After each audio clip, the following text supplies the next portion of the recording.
അല്ല, L D എഫിനെ സംബന്ധിച്ചിടത്തോളം മാത്രമല്ല, രാജ്യവ്യാപകമായിട്ട് ഇടതുപക്ഷ പ്രസ്ഥാനം വലിയ വെല്ലുവിളികൾ നേരിടുന്നുണ്ട്. പുരോഗമന ജനാധിപത്യ പ്രസ്ഥാനങ്ങൾ രാജ്യത്ത് വളരെയധികം പാർശ്വവൽക്കരിക്കപ്പെട്ടു എന്നുള്ളൊരു യാഥാർത്ഥ്യമാണ്.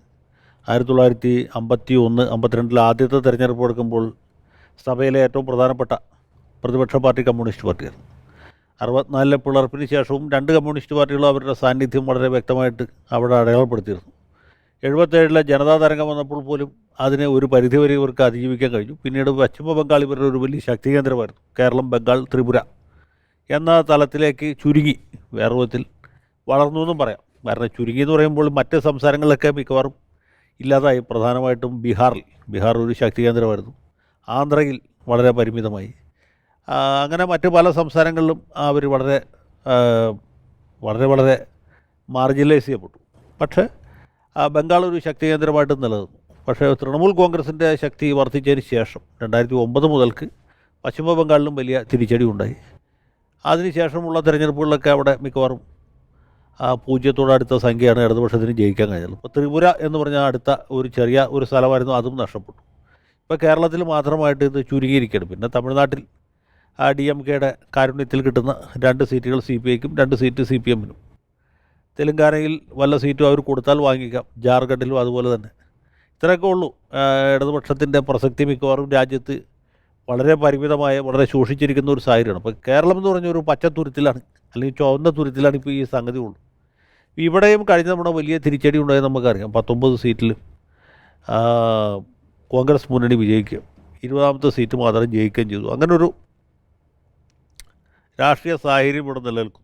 അപ്പോൾ ഇങ്ങനെ ഒരു പരിതസ്ഥിതിയിൽ നിലനിൽപ്പിന് വേണ്ടിയുള്ളൊരു സമരമാണ് ഇടതുപക്ഷം, പ്രത്യേകിച്ച് CPM നടത്തിക്കൊണ്ടിരിക്കുന്നത്. CPMനെ സംബന്ധിച്ചുള്ള ഈ തെരഞ്ഞെടുപ്പ് വളരെ നിർണായകമാണ്. കാരണം അതിൻ്റെ ദേശീയ പാർട്ടി എന്നുള്ള അംഗീകാരം നഷ്ടപ്പെടാനുള്ള സാധ്യത കൂടിയുണ്ട്. അതുകൊണ്ടാണ് CPMൻ്റെ സ്ഥാനാർത്ഥികളെല്ലാവരും തന്നെ, സ്വതന്ത്രന്മാരുൾപ്പെടെ, എറണാകുളത്തെ സ്ഥാനാർത്ഥി, അല്ലെങ്കിൽ പൊന്നാനിയിലെ ഹംസ, അതുമല്ലെങ്കിൽ ഇടുക്കിയിലെ ജോയ്സ് ജോർജ്, ഇവരൊക്കെ സ്വതന്ത്ര ചിഹ്നത്തിൽ മത്സരിക്കേണ്ടവരാണ്. അവരെ പോലും അരിവാൾ ചുറ്റിയ നക്ഷത്രത്തിൽ മത്സരിപ്പിക്കുന്നതിൻ്റെ കാരണം പരമാവധി വോട്ടുകൾ കിട്ടുക എന്നുള്ളതും പ്രധാനമാണ്, സീറ്റുകൾ മാത്രമല്ല.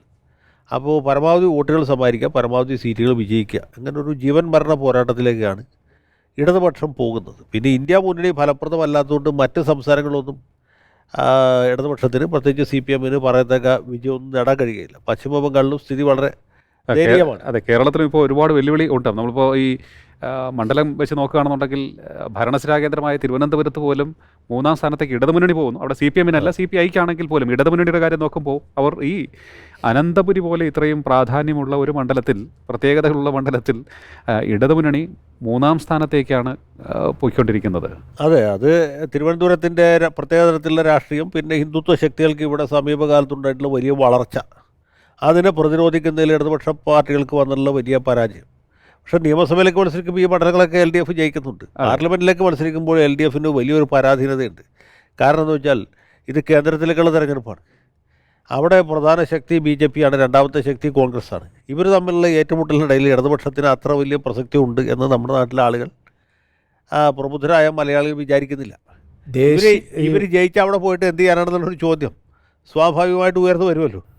ഒരു ഇത് ഈ ദേശീയ തലത്തിലിപ്പോൾ CPM ഇങ്ങനെ ഒരു പ്രതിസന്ധി നേരിടുന്നുണ്ട്. പക്ഷേ കേരളത്തിൽ ഭരണകക്ഷി എന്നുള്ള നിലയിൽ ഇപ്പോൾ CPM നെഗറ്റീവ് ഇതുണ്ടോ അതോ ഒരു പോസിറ്റീവ്? ഒരു വലിയ നെഗറ്റീവ് ഇമ്പാക്റ്റ് LDFനുണ്ട്. പോസിറ്റീവായിട്ടുള്ളൊരു ഇമ്പാക്റ്റ് ഉണ്ടാക്കാൻ പറ്റിയിട്ടില്ല.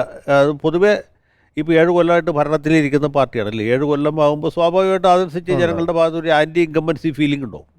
അതുണ്ട്. അതിനേക്കാൾ ഉപരിയായിട്ട് ചില പ്രത്യേക ഫാക്ടേഴ്സ് ഉണ്ട്. ഇപ്പോൾ ഈ യുവജന സംഘടനകളും വിദ്യാർത്ഥി സംഘടനകളൊക്കെ നടത്തുന്ന അക്രമോത്സുകമായിട്ടുള്ള പല പരിപാടികളും, സിദ്ധാർത്ഥൻ എന്ന് പറഞ്ഞ ഒരു ചെറുപ്പക്കാരൻ്റെ കൊലപാതകം ഇങ്ങനെ ജനങ്ങളുടെ മുമ്പിൽ പച്ച പിടിച്ച് നിൽക്കല്ലേ. ഇവർ പോയിട്ട് മാനവീയതയ്ക്ക് വേണ്ടിയിട്ട് ഇടതുപക്ഷ ജനാധിപത്യ മുന്നണിക്ക് വോട്ട് ചെയ്യണമെന്ന് പറഞ്ഞ ആളുകൾ ആട്ടൂല്ലേ.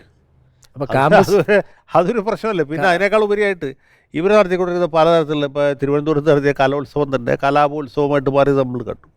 ഇതുപോലെയുള്ള ഗുണ്ടായിസം എല്ലാ സ്ഥലത്തും ആവർത്തിച്ചുകൊണ്ടിരിക്കുകയാണ്. ഇതൊക്കെ തന്നെയാണ് ബംഗാളിലും ഈ പാർട്ടി പ്രസ്ഥാനം തകർന്നു പോകുന്നതിനിടയാക്കിയത്. ഈ കയ്യൂക്കുള്ളവൻ കാര്യക്കാരൻ എന്നുള്ള നിലയിലേക്ക് SFIക്കാർ ക്രിമിനലുകളാവുന്നില്ല, ക്രിമിനലുകൾ SFIക്കാരായി എന്നുള്ളതാണ് ഇപ്പോൾ പാർട്ടി നേരിടുന്ന ഒരു വലിയ പ്രശ്നം. ഇങ്ങനെ ആയിരുന്നില്ലല്ലോ SFI എന്നൊക്കെ പറഞ്ഞ സംഘടന. മുമ്പ് നമ്മൾ കോളേജ് പഠിക്കുമ്പോഴൊക്കെ ഈ സംഘടന ഉണ്ടായിരുന്നു. മാനവികതയ്ക്ക് വേണ്ടിയും മാനവികതയ്ക്ക് വേണ്ടി മനുഷ്യത്വത്തിന് നിന്ന ആളുകൾ ഇപ്പോൾ അവര് ഇപ്പോൾ കലാപത്തിന്റെ ആണെങ്കിൽ പോലും കുഴപ്പമില്ലായിരുന്നു. അതിനേക്കാൾ ഉപരിയായിട്ട് ഈ എന്താണ് ക്രിമിനൽ വൽക്കരണത്തിൻ്റെ വക്താക്കളായിട്ട് മാറി എന്നുള്ളതാണ് ഒരു പ്രശ്നം. അതുകൂടാതെ ഈ സർക്കാരിന് പോസിറ്റീവായിട്ട് എന്താ പറയാനുള്ളത്? തൊഴിലില്ലായ്മയുടെ കാര്യത്തിലോ അല്ലെങ്കിൽ റേഷൻ വിതരണത്തിൻ്റെ കാര്യത്തിലോ ഏതെങ്കിലും ഒരു കാര്യത്തിൽ നമുക്ക് എടുത്തു പറയാവുന്ന ഒരു നേട്ടം കൈവരിക്കാൻ കഴിഞ്ഞിട്ടില്ല.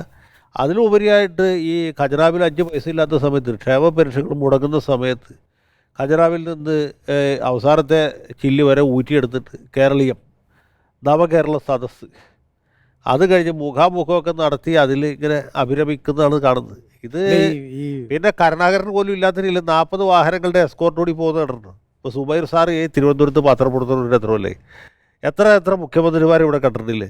കരുണാകരനെ കണ്ടിട്ടുണ്ട്, മറ്റ് ആന്റണിയെ കണ്ടിട്ടുണ്ട്, അച്യുതാനന്ദനെ, നായനാരെ ഒക്കെ അടുത്ത് കണ്ടിട്ടില്ലേ? അവർക്ക് ആർക്കെങ്കിലും ഇത്ര വലിയ ആർഭാടം ഉണ്ടായിരുന്നു? ക്ലിഫ് ഹൗസിൽ ഇത്ര വലിയ സുരക്ഷ എപ്പോഴെങ്കിലും ഉണ്ടായിട്ടുണ്ടോ? കേരള മുഖ്യമന്ത്രിക്ക് ശരിക്കും ഒരു സുരക്ഷാ ഭീഷണി ഉണ്ടെന്ന് സാറിന് തോന്നിയിട്ടുണ്ടോ? എനിക്ക് തോന്നിയിട്ടില്ലോ. എനിക്ക് തോന്നിയിട്ടില്ല. നായനാർ മുഖ്യമന്ത്രിയായിട്ട് ഇതിലെ അംബാസഡർ കാറിൽ പോകുന്നത് ഞാൻ കണ്ടിട്ടുണ്ട്. അദ്ദേഹത്തിന് എസ്കോർട്ടും ഉണ്ടായിരുന്നില്ല, പൈലറ്റും ഉണ്ടായിരുന്നില്ല. മാത്രമല്ല ഒരു കമ്മ്യൂണിസ്റ്റ് നേതാവ് എന്നുള്ളതിൽ ശ്രീ പിണറായി വിജയന് എന്തെങ്കിലും സുരക്ഷാ ഭീഷണി ഉണ്ടാകുകയാണെങ്കിൽ അത് ജനങ്ങൾ അതിനുള്ള സംരക്ഷണം, ജനങ്ങളാണ് സംരക്ഷണം. നായനാരും അതിനെ പറയടോ നമുക്ക് എന്തിനോ എസ്കോർട്ട്? അദ്ദേഹം ചോദിച്ചതാണ്. നമ്മുടെ സംരക്ഷണം എന്ന് പറയുന്ന നാട്ടിലെ ജനങ്ങളാണ്. എസ്കോർട്ടൊക്കെ ഓനല്ലേ? ഓരെന്ന് വെച്ചാൽ കരുണാകരനാണ്. പക്ഷെ കാര്യങ്ങൾ എങ്ങനെയൊക്കെ പറയുമ്പോഴേ 2 വിശ്വപൗര ഇമേജ് ഉള്ള 2 പേരാണ് തിരുവനന്തപുരത്ത് മത്സരിക്കുന്നത്. അവർ തമ്മിലുള്ള ഒരു വോട്ട് പാറ്റേൺ വരുമ്പോൾ ബാക്കി വോട്ടുകൾ, അതായത് ഒരു താരതമ്യേന ജനകീയനും പാവപ്പെട്ടവൻ എന്നൊക്കെ പറയാവുന്ന പന്യൻ രവീന്ദ്രനോട് മത്സരിക്കുമ്പോൾ അദ്ദേഹത്തിനൊരു എഡ്ജില്ലേ യഥാർത്ഥത്തിൽ? ഞാൻ തിരുവനന്തപുരത്തിൻ്റെ കാര്യമല്ല പറഞ്ഞത്, സംസ്ഥാനത്ത് മൊത്തത്തിലുള്ളൊരു സാഹചര്യം പറഞ്ഞത്. തിരുവനന്തപുരത്തിൻ്റെ കാര്യം നമ്മൾക്ക് പ്രത്യേകമായിട്ട് പറയാം. അപ്പോൾ ഇങ്ങനെ ഒരു നെഗറ്റീവ് ഇമേജ് ഈ മന്ത്രിസഭയ്ക്കുണ്ട്. അത് ഒരു വലിയ പരിധിവരെ ഈ തെരഞ്ഞെടുപ്പിലും പ്രതിഫലിക്കും. സാധാരണഗതിയിൽ ഇത് പ്രതിഫലിക്കാൻ പാടില്ല, കാരണം കേന്ദ്രത്തിലേക്കുള്ള തെരഞ്ഞെടുപ്പ്. കേന്ദ്രത്തിലേക്കുള്ള തെരഞ്ഞെടുപ്പിൽ ഈ സംസ്ഥാനത്തെ സാധാരണ വിഷയങ്ങൾ ആ രീതിയിൽ ചർച്ച ചെയ്യപ്പെടുകയില്ല. പക്ഷേ ഈ തെരഞ്ഞെടുപ്പിൽ ഇതൊരു ഘടകമായേക്കാം. അതാണ് ഒരു സംഗതി. പിന്നെ മറ്റവർക്കുള്ളൊരു അഡ്വാൻറ്റേജ്, അവർക്ക് മിക്കവാറും എല്ലാ സ്ഥലത്തും സിറ്റിംഗ് MP-മാരുണ്ട്. LDF നിർത്തിയിട്ടുള്ള സ്ഥാനാർത്ഥികൾ അവരോട് കിടപിടിക്കാൻ പറ്റിയവരാണോ എന്നുള്ളൊരു ചോദ്യമുണ്ട്. ശശി തരൂരും പന്നി രവീന്ദ്രനുള്ളത് മാറിയിക്കട്ടെ, പൊതുവേ എൻ്റെ അഭിപ്രായത്തിൽ പോരാ എന്നാണ് തോന്നിയിട്ടുള്ളത്. മലബാർ ഭാഗത്ത് കുറേ കൂടി ശക്തരായ വിളവരം കരീമിനെ അല്ലെങ്കിൽ ശൈലജ ടീച്ചറെ, MV ജയരാജനെയൊക്കെ ഇറക്കിയിട്ടുണ്ട്.